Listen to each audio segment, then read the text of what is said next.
Jau 1941. gada rudenī pēc naciskās Vācijas ienākšanas Latvijas teritorijā tika atklātas vietas ar nogalinātajiem bijušajiem Latvijas armijas virsniekiem.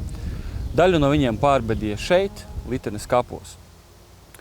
Pēc 47 gadiem, 1988. gada oktobrī, Litenes pagasta Sites silā arheologu Māra Atgāža un Andreja Vaska vadībā tika atrastas 11 bijušās Latvijas armijas virsnieku mirstīgās atliekas. 1989. gadā šo 11 virsnieku mirstīgās atliekas tika apbedītas šeit, pie Litenes kapiem, un jau pēc šīs apbedīšanas radās ideja, ka šeit vajadzētu radīt arī memoriālu.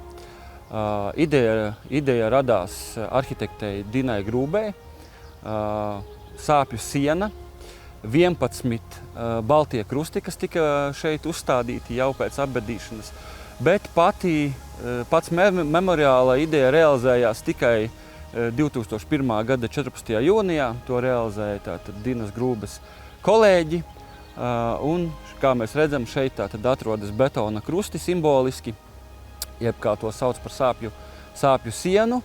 Un šie 11 krusti simbolizē ne tikai šos 11 bojā gājušos bijušās Latvijas armijas virsniekus, bet arī to Latvijas armijas virsnieku pīšļus, kuri nekad arī nav atrasti.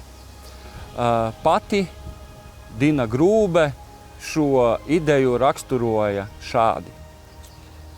Pieminekli vēlējos veidot kā sāpju sienu, kā krusta sienu. Iedomājos armijas virsniekus, kuri skaistajās jūnija dienās bija šeit, neko nenojaušot par sekojošo traģēdiju, ka viņiem nostāsies pretī ienaidnieks, neģēlīgs, nelietīgs un gļēvs, un tur neko nevarēs padarīt. Tā būs kā nepārvarama siena. Ik gadu 14. jūnijā Litenē notiek dažādi piemiņas pasākumi, kuros piemin un atcerās ne tikai šos 11 bojā gājušos bijušās Latvijas armijas virsniekus, bet arī visus tos Latvijas armijas karavīrus, kuri bojā gājuši padomju represiju laikā.